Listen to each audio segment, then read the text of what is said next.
السلام علیکم۔ جنہیں دنیا کی کوئی طاقت نہیں روک سکی، کیا ان کا خاتمہ صرف ایک دعا سے ہوگا؟ حضرت عیسیٰ علیہ السلام اور تمام ایمان والے بندے کوہ طور پر ہوں گے، وہ اللہ تعالیٰ سے دعا کریں گے کیونکہ یاجوج اور ماجوج کو روکنے کی طاقت کسی انسان میں نہیں ہوگی۔ رسول اللہ صلی اللہ علیہ وسلم نے فرمایا فَيَرْغَبُ نَبِيُّ اللَّهِ عِيسَى وَأَصْحَابُهُ إِلَى اللَّهِ فَيُرْسِلُ اللَّهُ عَلَيْهِمُ النَّغَفَ فِي رِقَابِهِمْ فَيُصْبِحُونَ فَرْسًا كَمَوْتِ نَفْسٍ وَاحِدَةٍ۔ پھر اللہ کے نبی حضرت عیسیٰ علیہ السلام اور ان کے ساتھی دعا کریں گے تو اللہ یاجوج اور ماجوج کی گردنوں میں ایک خاص کیڑا بھیج دے گا اور وہ سب ایک ہی رات میں ایسے مر جائیں گے جیسے ایک جان مر جاتی ہے۔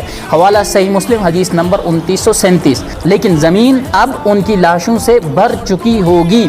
پھر حضرت عیسیٰ علیہ السلام دوبارہ دعا کریں گے اور اللہ تعالیٰ بڑے بڑے پرندے بھیجے گا جو ان کی لاشوں کو اٹھا کر وہاں لے جائیں گے جہاں اللہ چاہے گا۔ اس کے بعد بارش ہوگی، زمین پاک ہو جائے گی اور ایک نئے پرامن دور کا آغاز ہوگا۔